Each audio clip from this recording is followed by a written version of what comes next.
Halo, pada video kali ini saya akan membawakan sebuah materi tentang tips atau strategi bagaimana sih kita menghadapi kondisi pada saat seperti ini. Dalam artian bahwa bagaimana kita melakukan aktivitas-aktivitas normal kita biasa di masa pandemi seperti ini tanpa perlu khawatir apakah kita terinfeksi atau tidak di masa pandemi seperti ini. Sebelum saya menyampaikan materi saya akan perkenalkan diri terlebih dahulu. Nama saya Aprian, saya anggota kelompok KKN 46 Universitas Mula Warman, Kelurahan Loa Ipu Darat. Saya adalah mahasiswa Fakultas Kedokteran angkatan 2017. Nah, langsung saja kita masuk ke materi.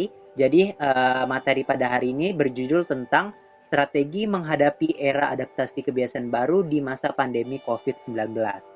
Nah, sebelum memasuki materi, saya mengutip sebuah perkataan dari Mark Pringle yang mengatakan bahwa kita tidak bisa menulis ulang bab-bab sejarah yang sudah lewat, tetapi kita bisa belajar darinya, berkembang dan beradaptasi. Normal baru bahkan mungkin lebih baik, tentu saja normal yang berbeda. Nah, dari kutipan ini kita dapat mengetahui bahwa sebenarnya kondisi-kondisi atau kejadian-kejadian yang terjadi sebelumnya dalam artian dalam konteks pandemi COVID seperti ini, kita justru hal itu menjadi sebuah pembelajaran bagi kita supaya kita dapat berkembang dan beradaptasi bagaimana kita menjalani kehidupan yang bisa dibilang kehidupan baru atau gaya hidup baru seperti ini. Seperti itu. Nah, sebenarnya apa itu adaptasi kebiasaan baru? Jadi, adaptasi kebiasaan baru ini kita kenal dengan istilah new normal sebelumnya. Sebelum adaptasi kebiasaan baru dikenal dengan istilah new normal. Nah, tapi sekarang sudah berganti penyebutan seperti itu. Jadi, adaptasi kebiasaan baru itu adalah suatu tatanan, kebiasaan, dan perilaku yang baru berbasis adaptasi untuk membudayakan perilaku hidup bersih dan sehat dalam menghadapi masa pandemi COVID-19. Nah, dengan adanya adaptasi kebiasaan baru ini, kita dituntut untuk bisa dan mengetahui serta mempersiapkan diri untuk menjalani kehidupan atau aktivitas-aktivitas kita seperti biasanya tanpa perlu khawatir dalam masa pandemi COVID seperti ini. Lalu, mengapa pengetahuan dan kesiapan mengenai strategi adaptasi kebiasaan baru ini menjadi sangat penting? Tentunya agar masyarakat tuh dapat membiasakan diri untuk kembali produktif melakukan aktivitas seperti biasanya dalam mencegah penyebaran virus corona. Kita sebagai masyarakat mau tidak mau dong, siap tidak siap, harus mampu menyesuaikan perubahan gaya hidup baru akibat pandemi seperti ini. Mau tidak mau kita juga membiasakan diri dengan perubahan yang ada. Tujuannya apa sih?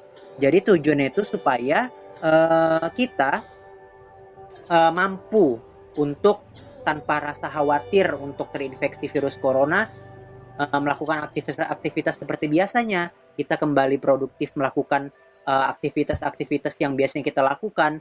Nah, seperti itu. Jadi dengan adanya adaptasi kebiasaan baru ini, kita dipersiapkan untuk mengikuti gaya hidup baru yang terbentuk akibat kondisi seperti pandemi seperti ini. Seperti itu. Lalu, bagaimana kita bisa tertular COVID-19? Nah, hal ini yang menjadi dasar kita untuk bagaimana kita mempersiapkan diri dalam menjalani aktivitas kita sehari-hari. Tentu kita tahu bagaimana sih kita bisa terkena COVID-19, kira-kira apa sih yang membuat kita punya kemungkinan untuk terkena COVID-19. Nah, jadi seseorang dapat terinfeksi COVID-19 jika yang pertama, kita melakukan kontak erat dengan orang lain yang terinfeksi. Nah, kita tidak tahu ketika kita mengunjungi tetangga atau mengunjungi orang lain atau bertemu dengan orang lain, kita tidak mengetahui apakah orang yang kita temui ini terkena COVID atau tidak. Nah, jadi hal ini menjadi sangat penting kalau misalnya kita memperhatikan kontak erat dengan siapa kita melakukan aktivitas atau pertemuan akhir-akhir ini. Nah, seperti itu. Yang kedua itu adalah terpapar batuk atau bersin secara langsung. Nah, misalnya kita tidak menggunakan masker, maka ketika ada orang yang batuk atau bersin tanpa menggunakan alat perlindungan diri, dan juga kita tidak mengetahui apakah dia terinfeksi atau tidak, tentu ini menjadi salah satu jalan kita bisa tertular dari COVID-19. Yang ketiga yaitu menghirup percikan droplet orang yang terinfeksi. Nah, WHO akhir-akhir ini, Badan Kesehatan Dunia, dalam studi terbarunya yaitu mengatakan bahwa COVID-19 ini bisa menyebar melalui udara, seperti itu. Kemudian, menyentuh permukaan apapun yang terkontaminasi dengan percikan dari batuk atau bersin orang yang terinfeksi dan kemudian menyentuh mata, hidung, atau mulut. Nah, jadi ketika ada seseorang yang terinfeksi, kemudian batuk, bersin tanpa adanya alat perlindungan diri, dan di situ percikan atau dropletnya mungkin menyentuh daerah permukaan benda di sekitarnya, lalu kita menyentuhnya, kemudian kita tidak mencuci tangan, kemudian kita menyentuh area wajah. Nah, ini bisa menjadi salah satu kita bisa tertular COVID-19. Jadi apa yang harus kita lakukan untuk menghindari hal-hal tersebut? Nah, jadi yang pertama adalah menjaga kebersihan tangan. Nah, menjaga kebersihan tangan ini adalah dilakukan dengan cara rutin atau sesering mungkin mencuci tangan, baik itu kita mencuci tangan baik itu sebelum atau sesudah kita melakukan suatu aktivitas. Nah, mencuci tangan ini kita bisa menggunakan sabun di air yang mengalir maupun hand sanitizer. Dan menurut Badan Kesehatan Dunia, setidaknya ketika kita mencuci tangan itu dilakukan setidaknya 45 detik sampai 60 detik, yaitu sekitar 1 menit di sabun dengan sabun di air yang mengalir maupun hand sanitizer. Nah, alangkah baiknya kita saat melakukan cuci tangan kita harus mengikuti langkah-langkah cuci tangan yang benar. Jadi kalau langkah-langkah cuci tangan yang benar itu adalah ada 6 langkah. Yang pertama kita menggosok telapak kedua tangan, kemudian kita punggung tangan, kemudian sela-sela jari, kemudian jari bagian dalam, kemudian ada mengusap jempol, kemudian ujung kuku. Lalu selesai. Jadi itu adalah urutan-urutan dari cara menjaga kebersihan tangan, seperti itu. Lalu yang kedua adalah menggunakan masker. Seperti yang dibilang tadi bahwa virus corona ini bisa tertular atau bisa menular melalui udara maupun saat kita tidak mencuci tangan kemudian mencuci daerah wajah. Nah, penggunaan masker ini bertujuan untuk menghindari hal tersebut. Namun penggunaan masker yang benar itu juga penting. Karena pada saat penggunaan masker yang harus ditutupi itu adalah hidung, mulut, dan dagu, seperti itu. Nah, untuk penggunaan maskernya ini bisa digunakan masker kain maupun masker medis, seperti itu. Yang ketiga adalah menghindari menyentuh area wajah.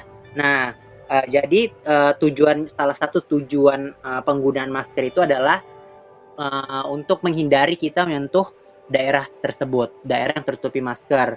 Nah, kenapa kita disarankan untuk menghindari atau menyentuh area wajah?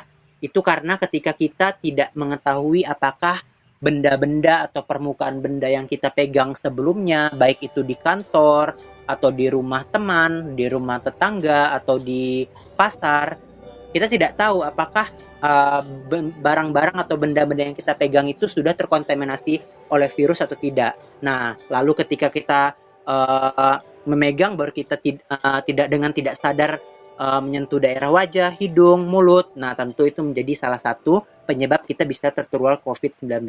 Jadi menghindari menyentuh area wajah itu adalah hal yang sangat penting juga. Kemudian yaitu menerapkan etika batuk dan bersin. Nah, kan salah satu penyebaran virus corona itu adalah karena kita terpapar dari droplet orang yang terinfeksi.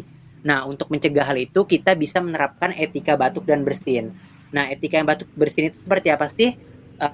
Jadi etika batuk yang benar itu adalah ketika kita batuk kita bisa menggunakan lengan bagian dalam untuk untuk batuk. Pada saat batuk kita bisa menutup mulut dengan lengan bagian dalam. Kemudian pada saat batuk atau bersin juga kita bisa menggunakan tisu. Nah, setelah tisunya digunakan untuk setelah batuk dan bersin, kita bisa membuang ke tempat sampah, seperti itu. Yang kelima adalah jaga jarak. Nah, jaga jarak atau physical distancing. Nah, jaga jarak ini tujuannya adalah untuk meminimalisir kontak fisik kita dengan orang lain. Nah, sebenarnya berapa sih jarak aman yang jarak aman yang pas agar kita memenuhi protokol ini. Nah, Badan Kesehatan Dunia menyarankan bahwa setidaknya kita harus menjaga jarak kita dengan orang lain itu adalah minimal 1 meter. Seperti itu. Terus kita juga mencoba untuk tidak berkontak langsung dengan kelompok rentan seperti orang tua dan orang-orang dengan penyakit medis sebelumnya. Seperti itu. Kemudian yang keenam yaitu adalah isolasi mandiri. Apa sih ini maksud dengan isolasi mandiri? Isolasi mandiri itu maksudnya adalah berdiam diri di rumah secara sadar dan sukarela ketika merasa tidak sehat. Jadi kalau kita merasa tidak sehat, kita sebaiknya berdiam diri di rumah saja. Itu adalah tujuan yang baik. Yang pertama dengan tujuan agar kita tidak menularkan penyakit kepada orang lain, dan yang kedua kita tidak tahu apakah kita terinfeksi virus corona atau tidak. Seperti itu. Kemudian ada warning sign atau tanda-tanda yang patut kita curigai dan patut kita jadikan alasan untuk kita berdiam diri di rumah, yaitu kalau misalnya kita ada merasa demam atau kesulitan bernafas atau sesak napas, kemudian ada nyeri tenggorokan, atau kita ada riwayat bepergian atau kontak dengan orang lain yang sedang sakit, seperti itu.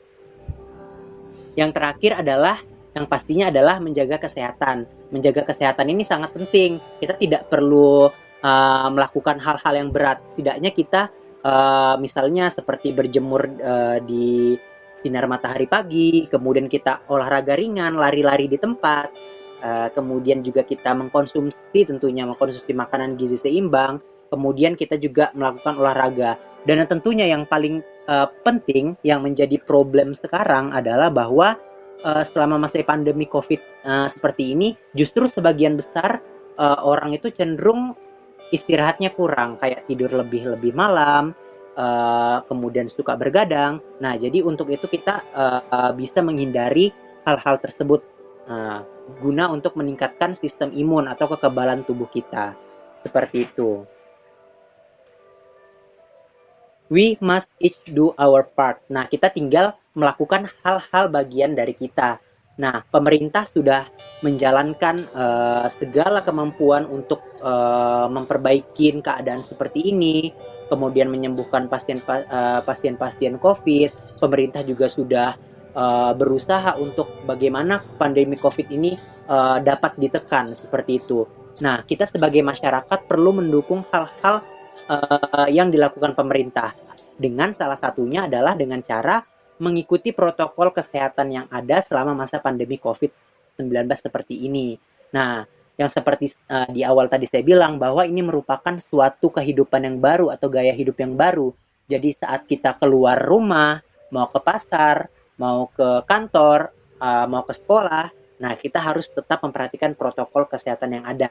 Ingat, tadi ada 7 hal yang penting dilakukan. Saya ulangi kembali. Yang pertama adalah tadi menjaga kebersihan tangan, kemudian kedua menggunakan masker, ketiga hindari menyentuh area wajah, 4 terapkan etika batuk dan bersin, kelima jaga jarak, kemudian 6 isolasi mandiri, dan terakhir tentunya jaga kesehatan. Perhatikan 7 hal penting itu untuk mencegah penyebaran virus corona. Mungkin dari materi yang saya sampaikan sekian. Jika ada kurang dan salah mohon dimaafkan. Untuk pertanyaan bisa langsung tanyakan kepada kontak person yang ada di bawah atau di caption untuk secara langsung atau menanyakan hal-hal lain terkait dengan pandemi COVID-19. Salam.